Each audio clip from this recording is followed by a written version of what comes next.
ঈমান এত সস্তা না ভাই। ইসলামের আকীদা যতগুলো মৌলিক আকীদা আছে, ইয়্যাকা না'বুদু ওয়া ইয়্যাকা নাস্তাঈন, প্রথমে তাওহীদ। প্রথমে কি? তাওহীদ। সব ধরনের শিরক থেকে বেঁচে থাকতে হবে। প্রার্থনা একমাত্র আল্লাহর কাছে, দোয়া একমাত্র কার কাছে? সজদা একমাত্র কাকে? আল্লাহকে। আল্লাহ রাব্বুল আলামিন যদি না চায় দুনিয়ার কেউ আমার কোনো ক্ষতি করতে পারবে? আল্লাহ যদি না চান দুনিয়ার সবাই মিলে আমাকে কিছু দিতে পারবে? পারবে না। এই বিশ্বাস রাখতে হবে। এটাই তো তাকদীর। ওয়াল কদরি খাইরিহি ওয়া শাররিহি মিনাল্লাহি তাআলা। ওয়ালাম আন্নাল খালকা লাউ ইজতামাউ আলা আন ইয়ানফাউকা লা ইয়ানফাউকা ইল্লা বিশাইইন কাদ কাতাবাহু আল্লাহু লাক ওয়া ইন ইজতামাউ আলা আন ইয়াদুররুকা লা ইয়াদুররুকা ইল্লা বিশাইইন কাদ কাতাবাহু আল্লাহু আলাইক রুফিআতিল আকলাম ওয়া জাফফাতিস সুহুফ। নবী করিম সাল্লাল্লাহু আলাইহি ওয়াসাল্লাম বলেছেন, দুনিয়ার সব মানুষ না, সব মাখলুক, দুনিয়ার সব মাখলুক যদি একসাথে হয় তোমার কোনো ক্ষতি করার জন্য, আল্লাহর হুকুম না হলে ক্ষতি করতে পারবে না। দুনিয়ার সব মাখলুক একসাথে হয়ে গেছে তোমার কি কোনো উপকার করার জন্য, কেউ উপকার করতে পারবে না যদি আল্লাহ না চান। এই বিশ্বাস, এই আকীদা থাকতে হবে। যদি কেউ মনে করে যে আমার পীর সাহেব যখন আমার পক্ষে আছে দুনিয়ার কেউ আমাকে ক্ষতি করতে পারবে না, আমার পীর সাহেব যখন আমার পক্ষে আছে দুনিয়ার কেউ আমার কোনো কিছু আমি পাবো ওটা বাধা দিয়ে রাখতে পারবে না, তাহলে উল্টা কথা হয়ে গেল না? উল্টা কথা হলো কি না? হাদিসের কথা কি, কোরআনের কথা কি? আল্লাহ যদি চান দুনিয়ার কেউ বাধা দিতে পারবে না, এটা হলো হাদিসের কথা। আপনি বলেন আমার পীরের দোয়া আছে আমার সাথে। পীরের দোয়া, দোয়া মানে কি? দোয়া তো পীরের, ভণ্ড পীরদের এখানে দোয়ার কারবার নাই। ভণ্ড পীর নিজেই মাবুদের মতো আচরণ করে। বলেন নাউযুবিল্লাহ। তাওহীদ এক নম্বরে কি? 2 নম্বর ইসলামী আকীদার 2 নম্বর মৌলিক আকীদা শরীয়ত কি? সুম্মা জাআলনাকা আলা শরীআতিন মিনাল আমরি ফাত্তাবি'হা। 25 নম্বর পারা, সূরাতুল জাসিয়া। সূরাতুল জাসিয়া, এই সূরা আল্লাহ তাআলা নির্দেশ দিয়েছেন শরীয়ত দান করেছি তোমাদেরকে, এই শরীয়তের অনুসরণ করো। নবীকেও বলেছেন শরীয়তের অনুসরণ। নবীকে তখন বলেছেন শরীয়তের অনুসরণ করতে, নবীর উম্মতরা এই শরীয়ত বাদ দিয়ে কোথাও যেতে পারবে? নবী যেদিকে উম্মতও সেদিকে।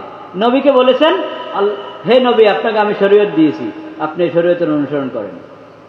যাদের কাছে ওহীর ইলম নাই তাদের খেয়াল খুশির পিছনে চলবেন না, আপনি শরীয়তের অনুসরণ করেন।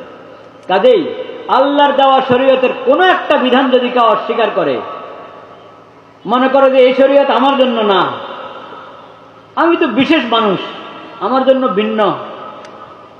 ভিআইপি আছে, আল্লাহর শরীয়তে কি নাই? ভিআইপি নাই। আল্লাহর শরীয়তে কি নাই? কেউ যদি মনে করে আমি ভিআইপি, আমার জন্য বিশেষ বিধান, মানে বিধান লাগে না, আমার জন্য কোনো বিধান লাগে না, শরীয়তের বিধান তো পাবলিকের জন্য, এই কথা যে মুখে বলে বা আচরণে দেখায় সে বেঈমান। সে কি? বেঈমান।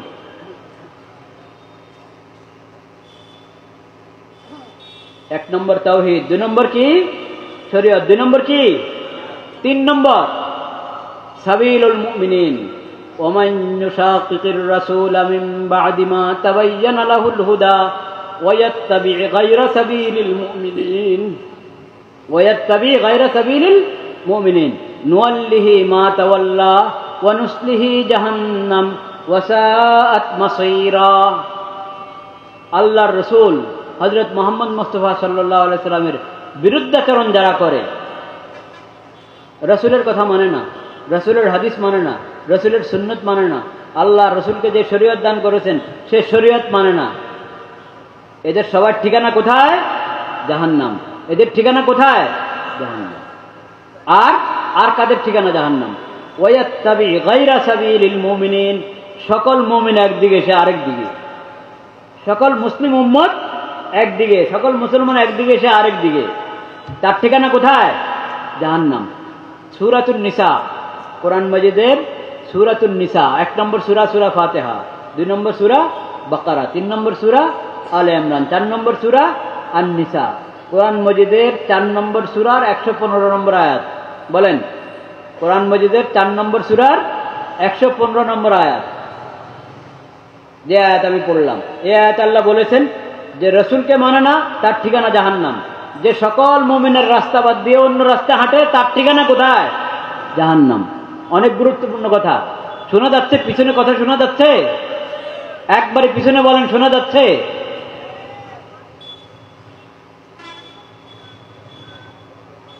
আমরা কি আমাদের ঠিকানা জান্নাত চাই না জাহান্নাম? জান্নাত। যদি জান্নাতের ঠিকানা চাই, রাসূলুল্লাহ সাল্লাল্লাহু আলাইহি সাল্লামের শরীয়ত মেনে নাও, তার সুন্নাত মেনে নাও এবং তার হাদিস মেনে নাও।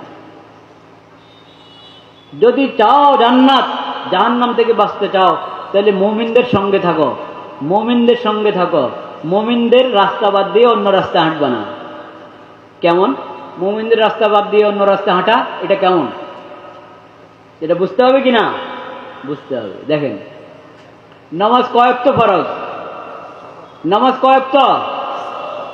দুনিয়ার যেখানে মুসলমান আছে ওখানে নামাজ কয় ওয়াক্ত? 5 ওয়াক্ত। ফজর, জোহর, আসর, মাগরিব, এশা। ফজরের ফরজ কত রাকাত? 2 রাকাত। জোহরের ফরজ কয় রাকাত? আসরের ফরজ কয় রাকাত? মাগরিবের ফরজ কয় রাকাত? এশার ফরজ কয় রাকাত? আপনি বিশ্বের যেখানে যান, যেখানে মুসলমান আছে, মুমিন আছে, সেখানে এই নিয়ম কিনা? নামাজ কয় ওয়াক্ত? 5 ওয়াক্ত। এবং যেভাবে বললাম, সফরের অবস্থা যদি কাউ থাকে, সফরের অবস্থা 4 রাকাতের নামাজ কয় রাকাত? 2 রাকাত। আচ্ছা, নামাজের মধ্যে প্রতি রাকাতে কয়টা রুকু? 1টা রুকু। প্রতি রাকাতে কয়টা সিজদা? 2টা সিজদা। 2 রাকাতের নামাজের কয় বৈঠক? কয়বার বসেন? আত্তাহিয়াত, একবার আত্তাহিয়াত। 2 রাকাতের বেশি নামাজ হলে কয়বার আত্তাহিয়াত? 2 বার আত্তাহিয়াত। ঠিক কি বে ঠিক? আচ্ছা, এটা হলো নামাজ। আল্লাহ তাআলা নামাজ ফরজ করেছেন কোরআন কারীমে, আকিমুস সালাহ, সালাত কায়েম করো। কি জিনিস সালাত? রাসূলুল্লাহ সাল্লাল্লাহু আলাইহি ওয়াসাল্লাম সালাত শিখাইছেন সাহাবীদেরকে, সাহাবীরা তাবেঈদেরকে, তাবেঈরা তবে তাবেঈদেরকে। এইভাবে ধারাবাহিক এই জামানা পর্যন্ত সালাত, 5 ওয়াক্ত সালাত চলে আসছে। রুকু সাজদাওয়ালা সালাত, দাঁড়িয়ে আমরা কিয়াম মানে দাঁড়ায় নামাজের মধ্যে তাকবীরে তাহরিমা, দাঁড়ায় তাকবীরে তাহরিমা বাঁধি না, এরপরে ছানা আউযুবিল্লাহ বিসমিল্লাহ পরে সূরা ফাতিহা পড়ি। হয়তো ইমামেরটা শুনি যদি ইমামের পিছনে থাকি, আর নতুবা সূরা ফাতিহা পড়ি, তারপরে আরেকটা সূরা মিলাই, তারপরে রুকু, তারপরে সিজদা। এটা হলো নামাজ। সমস্ত মুসলিম, সমস্ত মুসলমান, পুরা উম্মতে মুসলিমা এটাকে নামাজ বলে। ঠিক না বে ঠিক? এখন যদি কেউ বলে ভাই নামাজ তো ফরজ, কিন্তু তোমরা যে নামাজ পড়ো এটা না, আমার নামাজটা আধ্যাত্মিক নামাজ। কি নামাজ? আধ্যাত্মিক নামাজ, মনের নামাজ, বড় নামাজ। এ কি মুমিনদের সঙ্গে আছে না মুমিনদের বাইরে?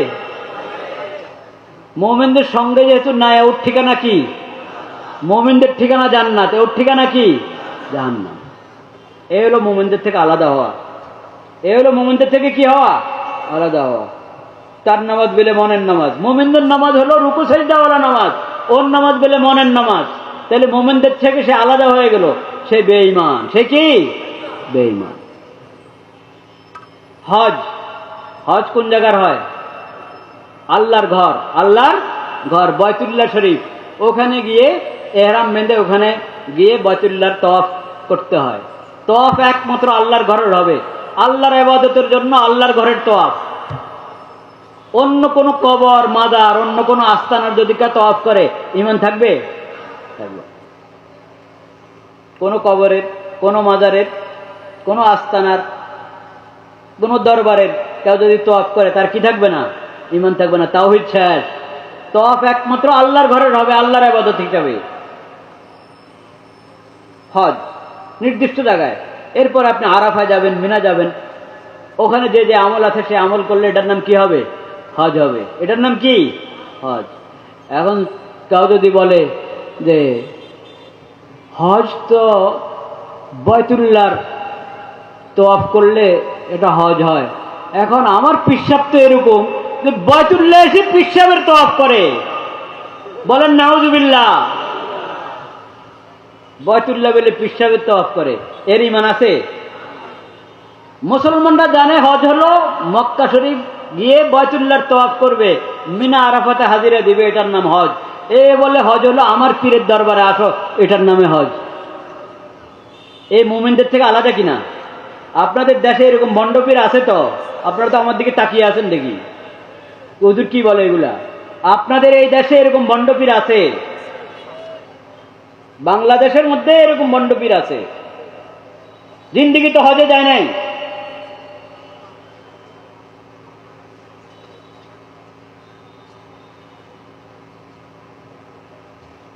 মনের পর্দা বড় পর্দা বলে কিনা ভণ্ডরা?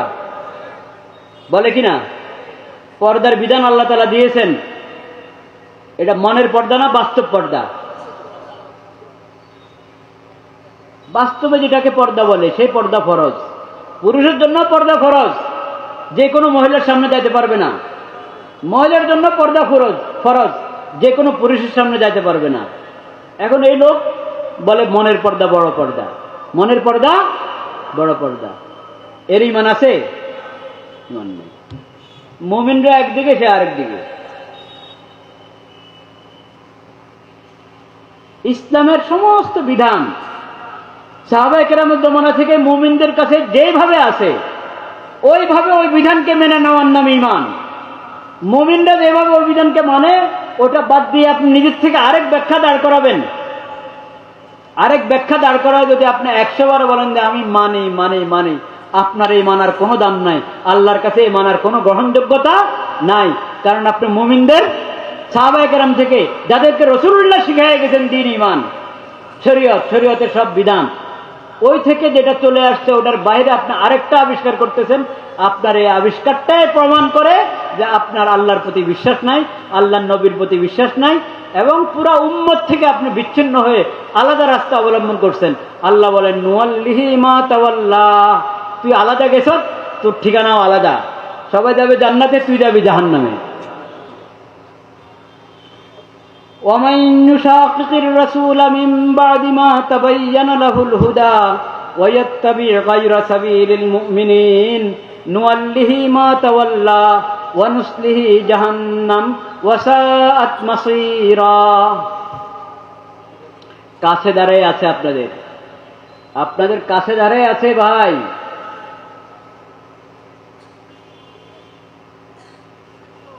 আপনাদের কাছে দাঁড়ায় আছে। এই আধ্যাত্মিক নামাজের কথা বলে, একবার মসজিদে সবার সাথে নামাজ পড়ে, আবার পর্দার আড়ালে নিজের খাস কামরাতে ঢুকে এশা নাই ফজর নাই, এশা নাই ফজর নাই, আধ্যাত্মিকভাবে পড়ে ফেলে নামাজ। এরকম আছে কিনা এই এলাকায়? এই এলাকায় আছে। কি নাম ওই এলাকার? হ্যাঁ, ওনারা তো বলে, এই যে মানুষে তো বলে দুবঘাট। হ্যাঁ, এরপরে আপনারা জানেন কাজে আপনাদের দায়িত্ব পড়ে, আপনাদের দায়িত্বে পড়ে আপনারা সতর্ক করবেন। অন্য এলাকার মানুষরা জানে না, ঢাকার মানুষরা জানে না, অন্য এলাকার মানুষরা জানে না। তারা এখানে আসে, ওনার কাছ থেকে তদবির নেবে। উনি খুনকার, একজন খুনকার, ভণ্ড খুনকার। এই ভণ্ড খুনকার থেকে যে ভণ্ড, এটা তো আর দূরের মানুষ জানে না। তারা এখান থেকে ওই একজন খুনকার আমেল মনে করে এখান থেকে কিছু আমল নিতে আসে, যাতে জিনভূত চলে যায়। কেউ কুফরি কালাম করে রাখছে, ওটা যেন দূর হয়ে যায়, সেটার জন্য এখানে আসে। জিন তাড়াইতে আসে, পরে জিন তাড়াক আর না তাড়াক, কিন্তু ঈমান শেষ। আপনারা যেহেতু জানেন, বুঝেন, আপনারা অবগত। আমিও এটাই বুঝতাম যে এলাকার মানুষ জানে, না জানার কোনো কারণ নাই। কারণ এলাকার মানুষের কাছে নিজের ভণ্ডামি বেশি দিন লুকানো যায় না। দূর থেকে কেউ আসে, 10 দিন 1 সপ্তাহ থাকে, তার ভণ্ডামি লুকানো যায়, তাদের সামনে লুকানো যায়। কিন্তু এলাকার মানুষ সবসময় আশেপাশে থাকে, তাদের কাছ থেকে ভণ্ডামি লুকানো যায় না। যে পানি ব্যবহার করতে পারে তার জন্য তায়াম্মুম জায়েজ আছে? তো পানি ব্যবহার করতে পারে, ঘন্টার বেশি সময় পানিতে থাকে, নামাজ পড়ার সময় তায়াম্মুম করে নামাজ পড়ে, নামাজ হবে? তো এই লোকটা শরীয়ত মানে? নিজের বিশেষ প্রয়োজনে তার জন্য সুদি লোন জায়েজ, নিজেও সুদ দিত, সুদি লোন নিয়ে সুদ দিতে, এরকম ঘটনা আছে। আর বিশেষ মুরিদ যে তার দুনিয়া কামানোর, তার দুনিয়ার জন্য, তার দুনিয়া প্রতিষ্ঠা হওয়ার জন্য, তার ভণ্ডামি প্রতিষ্ঠা হওয়ার জন্য লাখ লাখ টাকা দেয়, এখন সে সুদে আক্রান্ত, সুদে জর্জরিত। তার সুদ নাকি পেলে মাওলা মাফ করে দিছে, বলেন নাউযুবিল্লাহ। আল্লাহ কি শরীয়ত একটা দিয়েছেন না দুইটা? শরীয়ত আল্লাহ কটা দিয়েছেন? একটা।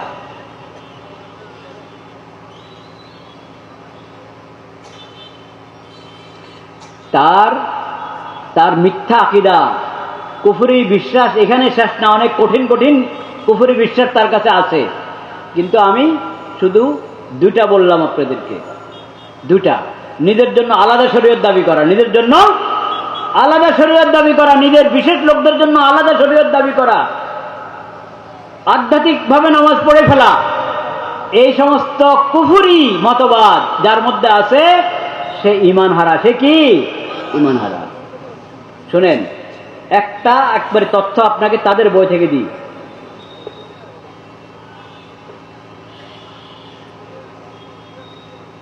হ্যাঁ, এই যে বইটা, শরীয়তের মানদণ্ডে অলিগণের হালত, এটা ওই আস্তানা থেকে, আপনারা একটু আগে যার নাম বললেন, তার আস্তানা থেকে এই বই ছেপেছে। ওই লোকের জামাই যে তার খাস মুরিদ, সে এটা লিখেছে, ওখান থেকে ছেপেছে। এই বইয়ের মধ্যে যেটা আছে এটা তাদের বিশ্বাস কি বিশ্বাস না? তারা ছাপাইছে এই বই। এই বইয়ের মধ্যে কি কুফরি কথা লিখে রেখেছে দেখেন, পড়ো।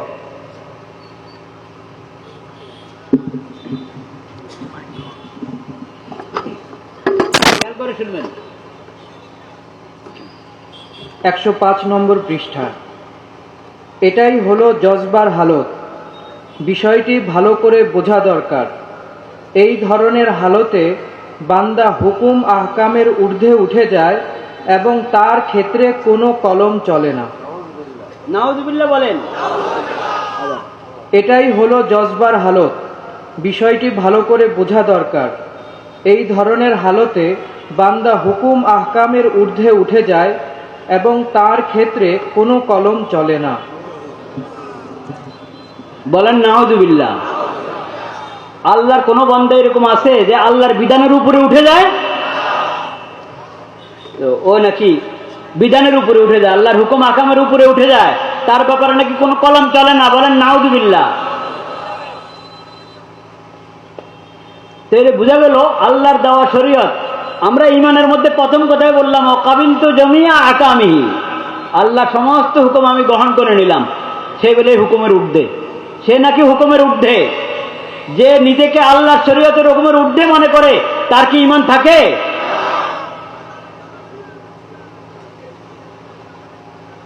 সতর্ক হয়ে যায় ভাই, নিজেদের ঈমানের হেফাজত করি, অন্য যারা আসে তাদের হাতে পায়ে ধরে বুঝাবেন যে খবরদার, এখানে গেলেই ঈমান নষ্ট হবে।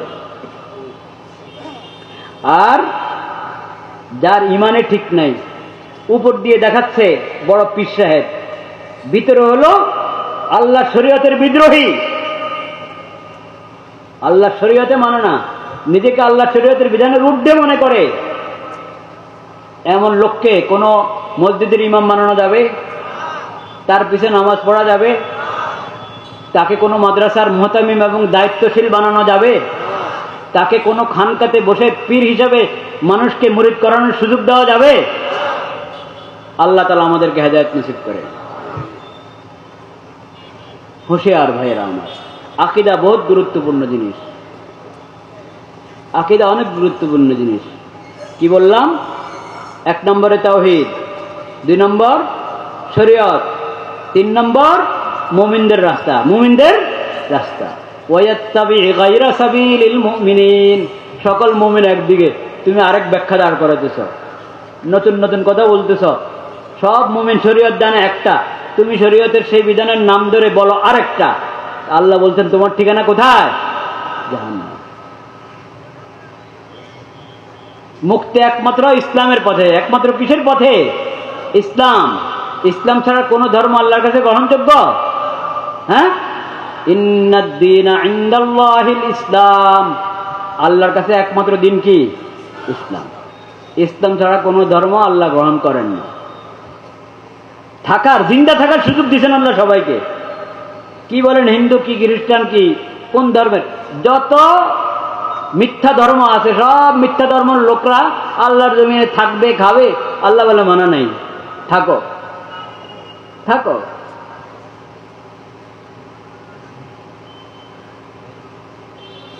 কিন্তু ওদের মূল অধিকার যেটা, সেটা হলো ইসলামী হুকুমতকে মেনে ইসলামী হুকুমতের অধীনে থাকা। এটা হলো মূল বিষয়। কিন্তু জিন্দা থাকার অধিকার তাদের আছে। আল্লাহ বলছেন, দুনিয়াতে যদি তুমি ঈমান নিয়ে আসো, ইসলাম কবুল করো, তাহলে আখিরাতে শান্তি পাবা। ইসলাম যদি কবুল না করলা, তাহলে আখিরাত বরবাদ। আখিরাত বরবাদ। কবর থেকে শুরু হবে। কবর থেকে কি শুরু হবে? আল্লাহ দুনিয়াতে অমুসলিমদেরকে জিন্দা থাকার সুযোগ দিয়েছেন, কিন্তু আখিরাতে হলো যত পাকড়াও, যত ধরা। আল্লাহ এটা ঘোষণা দিয়ে দিয়েছেন কোরআনে, হাদিসে, নবীর হাদিসে, নবীর মাধ্যমে, এবং নবীর উপর কোরআন অবতীর্ণ করে কোরআনের মাধ্যমে আল্লাহ ঘোষণা দিয়ে দিয়েছেন যে আমি হেদায়েতের রাস্তা স্পষ্ট করে দিলাম। এটা হেদায়েত, এটা গুমরাহি। এটা জান্নাতের রাস্তা, এটা জাহান্নামের রাস্তা। ইসলাম জান্নাতের রাস্তা, ইসলাম থেকে বাইরে চলে যাওয়া জাহান্নামের রাস্তা।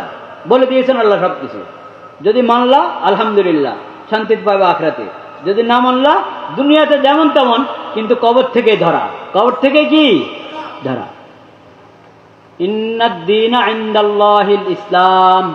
আল্লাহর কাছে দিন একমাত্র কি? ইসলাম। আল্লাহ আরো বলেছেন কোরআন কারীমে, ওমান ইয়াবতাগি গায়রাল ইসলামি দীনান ফালান ইউকবালা মিনহু। ইসলাম ছাড়া অন্য যে কোনো ধর্ম কেউ গ্রহণ করুক, আল্লাহর কাছে এটার কোনো কি নাই, দাম নাই, মূল্য নেই। তাহলে আমরা যদি আখিরাতের মুক্তি চাই, আল্লাহর সন্তুষ্টি চাই, জান্নাত চাই, জাহান্নাম থেকে বাঁচতে চাই, দুনিয়ার সফলতা চাই, একমাত্র উপায় কি? ইসলাম। একমাত্র উপায় ইসলাম।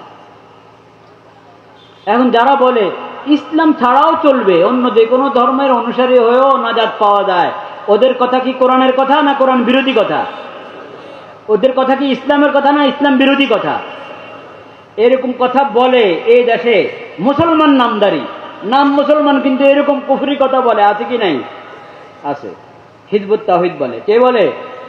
হিজবুত তাওহীদ এই কথা বলে। চেনেন তো হিজবুত তাওহীদ? জায়গা জায়গায় হিজবুত তাওহীদ কিন্তু এখন প্রচারণা করে। আর ইন্টারনেটে তো আছেই, অনলাইনে তো আছেই। হিজবুত তাওহীদ, নাম হিজবুত তাওহীদ, আসলে তাওহীদ অস্বীকারী, মুশরিক। সাবধানে থাকতে হবে। খালি এই একটা না, হিজবুত তাওহীদ বলে কি জানেন? এই ইসলাম ইসলামে না। সকল মুসলিম উম্মত যেটাকে ইসলাম বলে, কোরআন হাদিস যেটাকে ইসলাম বলে, সেই বলে এই ইসলাম ইসলামে নয়। এটা কি কুফরির কথা না ঈমানের কথা? কুফরের কথা না ঈমানের কথা? আরে বলেন না কুফরের কথা। কুফরের কথা। এটা হিজবুত তাওহীদ। হিজবুত তাওহীদের যেই এই দেশে যেই প্রধান পন্নী, এখনো না সেলিম, আগে ছিল পন্নী, বাইজিদ পন্নী, বাইজিদ খান পন্নী। বাইজিদ খান পন্নী ওদের বই এটা। এই ইসলাম ইসলামে না। সকল মুমিন বলে এটাই ইসলাম, এটাই কোরআন, এটাই হাদিস। তুমি বলো না, তাইলে মুমিনদের থেকে আলাদা হলো কি হলো না? আলাদা হলো। কোরআন মানে না, হাদিস মানে না।